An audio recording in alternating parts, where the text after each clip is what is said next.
আজ লোটে মাছের ফ্রাইয়ের রেসিপিটাই শেয়ার করছি, যেটা খেতে কিন্তু অত্যন্ত সুস্বাদু। নমস্কার বন্ধুরা, গীতাস রান্না বানাতে আপনাদের সবাইকে স্বাগত। আসুন দেখে নেওয়া যাক রেসিপিটা তৈরির জন্য প্রথমেই নিয়েছি লোটে মাছ, খুব ভালোভাবে ধুয়ে পরিষ্কার করে নিয়েছি। আর এখন একটা মিক্সিং জারের মধ্যে নিয়ে নিলাম স্বাদ মতো কাঁচা লঙ্কা, অল্প পরিমাণ একটু আদা কুচি, কয়েক কোয়া রসুন, আর বেশ কিছুটা পরিমাণ ডাঁটি সহ ধনেপাতা। এই ধনেপাতাটা দিলে স্বাদটা কিন্তু খুব ভালো হয়। এগুলোর একটা পেস্ট আমি বানিয়ে নিয়েছি।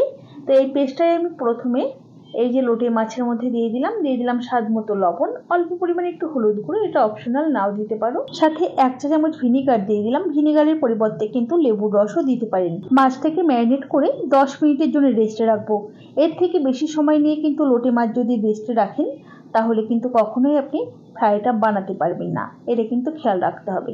10 মিনিট বাদে একটা বোলের মধ্যে নিয়ে নিচ্ছি 2 টেবিল চামচ পরিমাণ ময়দা আর 2 টেবিল চামচ পরিমাণ কর্নফ্লোর দিয়ে দিচ্ছি।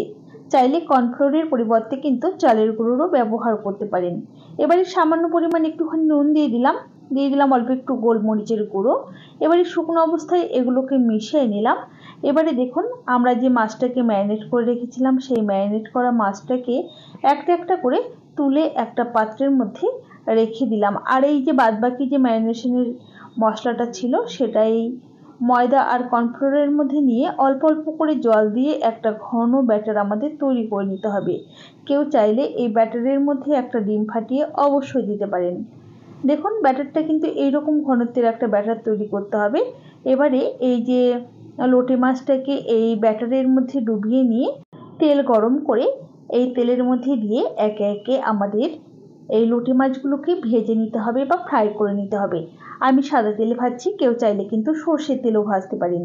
গ্যাসের ফ্লেমটা হাইতে রেখে এগুলোকে আমি দেখুন বেশ সুন্দর লালচে করে ভেজে নিয়েছি, তেল ঝরিয়ে তুলে নিলাম।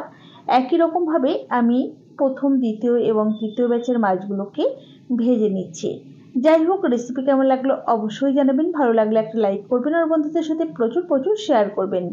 চ্যানেলে নতুন হলে পাশে থাকা বেল আইকন সমেত চ্যানেলটিকে সাবস্ক্রাইব করে নেওয়ার অনুরোধ রইল।